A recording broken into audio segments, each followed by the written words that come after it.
Okay, I will. Go ahead, you're on. Okay, we're here in the Wheelwright shop at Dills Tavern.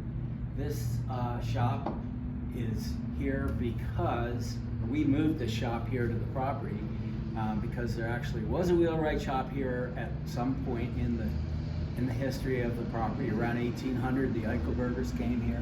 They were Wheelwright, so they did have a Wheelwright shop. We don't know where that shop was, so we just decided we were going to put this one here. We moved the building from another site. It was a wagon shed, and we moved it from about a mile away from here.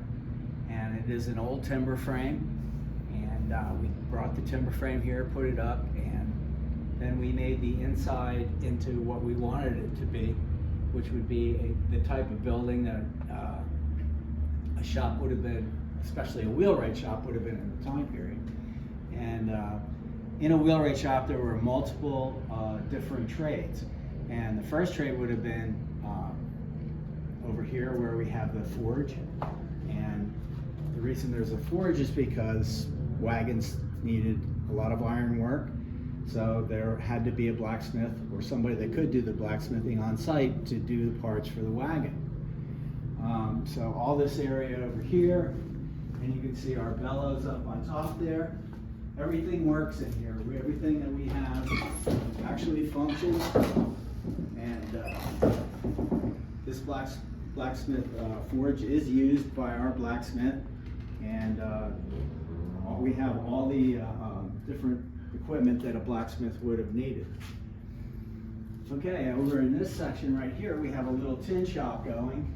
Sort of a mess right now, but this is actually our tin area where we have all the tin tools at least piled up here, so that if someone does need to do a little tin work, they can get the equipment out and use it. And as we move over this way, this is our woodworking area over in here, and this is our treadle lathe, which is a foot-powered lathe, and you can see that our craftsman here in the shop, Clear Ziders, is actually using the lathe to make something here. He uses this lathe all the time. And how it works is that you put this belt on the pulley here. There's a block of wood down here, take that out of here. And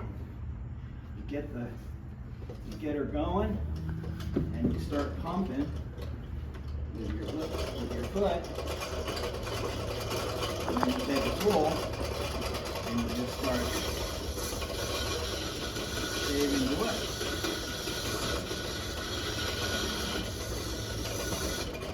And that's how our lathe is used. This lathe is probably about 1830. It was donated to us.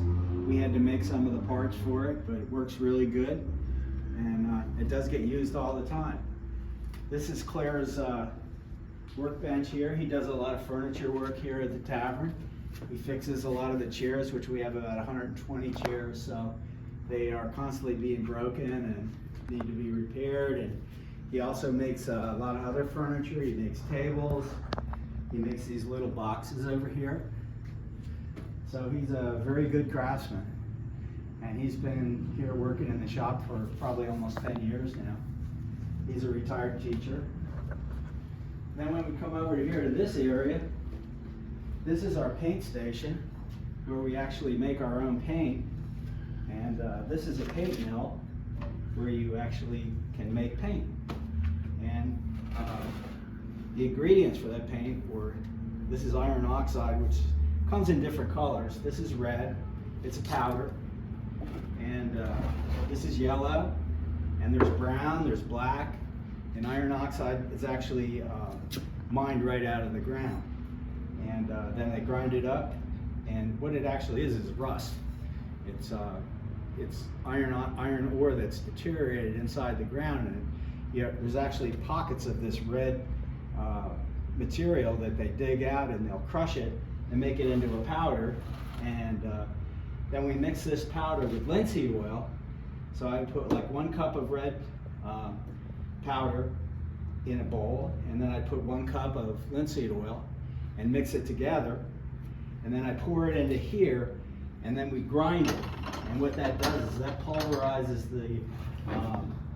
the red powder into a much smaller particle, and that particle will float much better in the linseed oil, and that's where you get your paint. And as you're grinding this, the paint drips out the side here, and then it comes over and it hits this little scraper here. You put a can underneath here, and as you're grinding, the paint will keep dripping out, and it'll hit that thing and then drip down into the can. And it takes about a half an hour to make probably a pint. So you can make it fairly rapidly. And again, this is probably about 1830. This is an English mill. And if you want to try and find one out there, they're out there, but they're kind of hard to find. But there are some of them out there and are available. So this is our paint area. We store all the pigments up in here. We have our books on early painting, and most of the colors in here, the reds and the yellows and some other basic colors, are actually paint that we made. So this workbench over here is my workbench.